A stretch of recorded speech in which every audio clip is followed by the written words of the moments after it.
Hello everyone, আজকে ছিল আমাদের বড়মার ঘরে নিমন্ত্রণ। তো সেই মতন কিন্তু আমরা খেতে চলে এসেছি দুপুরবেলা। আর আজকে বড়মা বলেছিল রিহুকে মামা ভাত দেবে। তো আগের দিন কিন্তু মেজমার ঘরে নিমন্ত্রণ ছিল দোলের দিন, তো সেই দিনও মেজমা বলেছিল রিহুকে মামা ভাত দেবে। কিন্তু রিহু না আমাদের দুবেলা মানে খাওয়ার সময় দুপুরবেলা আর রাত্রিবেলা দুবেলাই ঘুমোচ্ছিল। তো ওকে মামা ভাত দেওয়া হয়নি মেজমার ঘরে, আর তাই আজকে বড়মার ঘরে কিন্তু সুজনদা ওকে মামা ভাত দিচ্ছে। আর আমাদের ঘরে তো আমার ভাই দিয়েইছে, দেখেছো আগের ব্লগে।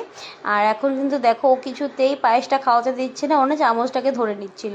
তারপর অনেক কষ্ট করে সুজনদা হাতটাকে চেপে ধরে রেখেছে দেখো, তারপরে কিন্তু ওকে একটু পায়েস খাইয়েছিল। যেহেতু মিষ্টি, ও মিষ্টি খায় না, তাই ওইভাবে একটুখানি ছটকা মেরে দিচ্ছিলো। তারপরে পোলাও খাইয়েছিল একটু, আর একটু বেগুনিও খাইয়েছিল।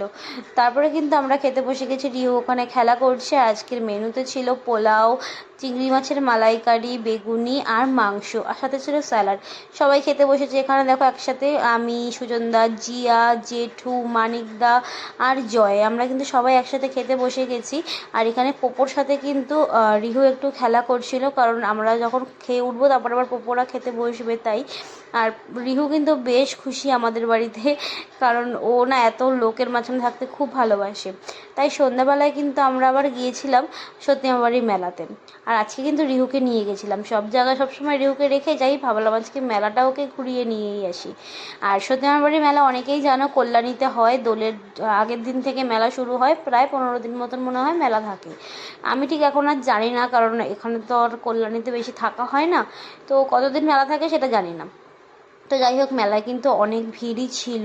আর আমরা একটু সন্ধ্যায় গেছিলাম যাতে ভিড়টা আমাদের অতটা করতে না হয়। তো গিয়েই কিন্তু চলে গেলাম স্টিলের দোকানে। আর গিয়েই না আমার এই খুন্তিটা খুব পছন্দ হয়েছিল। তো আমার মানে নিতে ইচ্ছে হলো না পরে, যে থাক আমার অনেক লাগেজ হয়ে যাবে তাই। আর ওখানে কিন্তু রিহু ওই বেবি ক্যারিয়ারের মধ্যে বসে আছে জয়ের কাছে। ও কিন্তু এখানে বেবি ক্যারিয়ারের মধ্যে কোনো ডিস্টার্ব করে না, ও চুপচাপ বসে থাকে, ওকে শুধু ঘোরানো নিয়ে কথা। ও ঘুরতে পেলে না আর কাউকে চাই না, এরকম একটা ব্যাপার। তো যাই হোক, এখানে কিন্তু আমরা রাইডসের এখানে চলে এসেছি। আর মেলাতে এসে রাইডস চড়তে না পারলে না আমার খুব মানে কষ্ট হয়। এর আগে কিন্তু আমার যে মেলার ভিডিওটা দিয়েছিলাম শ্রীরামপুরের শীতলা মায়ের পুজোর মেলাতে আমরা গিয়েছিলাম। ওখানে তো দিদি, আমি, জয় তিনজনেই গিয়েছিলাম, তো তিনজনের ব্রেক ডান্স চড়েছিলাম। তো এখন তো রিহুকে নিয়ে এসেছি সাথে করে, রিহুকে নিয়ে তো আর রাইডস চড়া যাবে না। আর মানে আমার ভাই কিন্তু কলকাতায় গেছিলো, তো ওকে বলেছিলাম মেলায় আসতে, ও আমাদের সাথে মেলায় চলে এসেছিলো, মানে বাড়িতে আর যায়নি এখন। তো এই রাইডসটা আমার একটু ইউনিক লেগেছিলো, মানে জয় বলেছিল যে এই রাইডসটাতে চড়ো, এটা না বেশ ইউনিক লাগছে।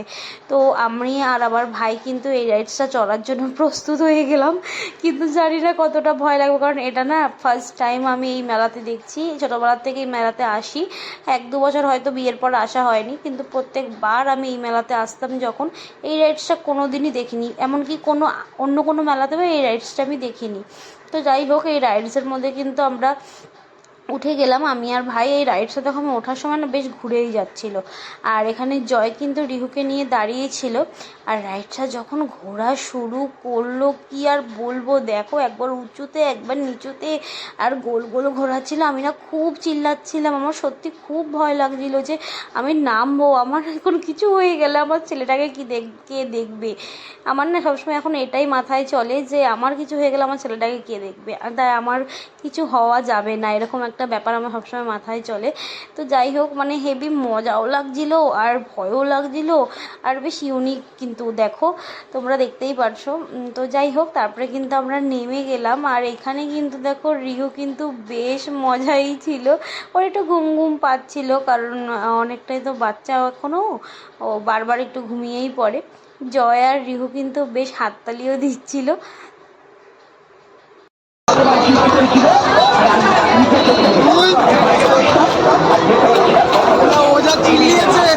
কেমন লাগলো?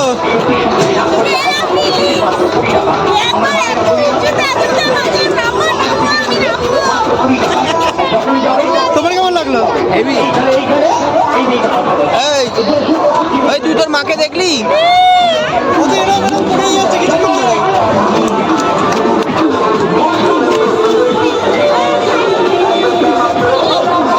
তারপরে না আমরা এসেছিলাম একটা আইসক্রিমের দোকানে, আর আমরা তিনজনে মিলে খেলাম আইসক্রিম, আর তারপরে অনেক কিছু টুকটাক খেয়েছিলাম, লস্যি ফস্যি খেয়েছিলাম। আর রিও না আইসক্রিমের বোর্ডটা ধরে টানাটানি করছিল। আর এই মেলাতে না অনেক ধরনের মানে অনেক দোকান বসে, লোহার জিনিসপত্র বিক্রি হয়, বটি, তারপরে হাতা খুন্তি এগুলোর দোকান অনেক বসে। অন্যান্য মেলাতে না এত কাঠের জিনিসের দোকান, তারপরে এই লোহার কড়াই খুন্তি এই সমস্ত দোকান কিন্তু বসে না। তো এই মেলাটাই বসে আর কি। তারপরে না এখানে গাড়ির দোকান দেখছিলাম, তো গাড়ির দোকান দেখে কিন্তু একটা গাড়ি পছন্দ হয়েছিল, কিন্তু অনেকটা দাম বলছিল গাড়িগুলোর। মেলায় না একটু বেশি দামই হয়। আর এখানে রিহু কিন্তু টাটা করেই যাচ্ছে। তো এই যে বলেছিলাম এইখান থেকে অনেক দোকান বসে এই লোহার জিনিসপত্রের, এখান থেকে না রিহুর জন্য আমি একটা ছোট্ট কড়াই কিনেছিলাম, যেটাতে করে রিহুর খাবার বানাতে পারবো। তো আমার বেশ সুবিধা, ভেবেছিলাম প্রথমে লোহার কড়াই কিনবো, তারপরে লোহার কড়াই কিনিনি, এমনি যে নর্মাল অ্যালুমিনিয়ামের একটা কড়াই হয় সেরকমই কড়াই একটা ছোট্ট কিনে নিয়েছিলাম। তারপরে কিন্তু চলে এসেছিলাম আমাদের শুভম রোল সেন্টারে। এখান থেকে তিনজনে তিনটে এগ চিকেন রোল খেয়ে চলে গেলাম বাড়িতে। তো এই ছিল আজকে মিনি ব্লগ। ভালো লেগে থাকলে সাবস্ক্রাইব করে দিও।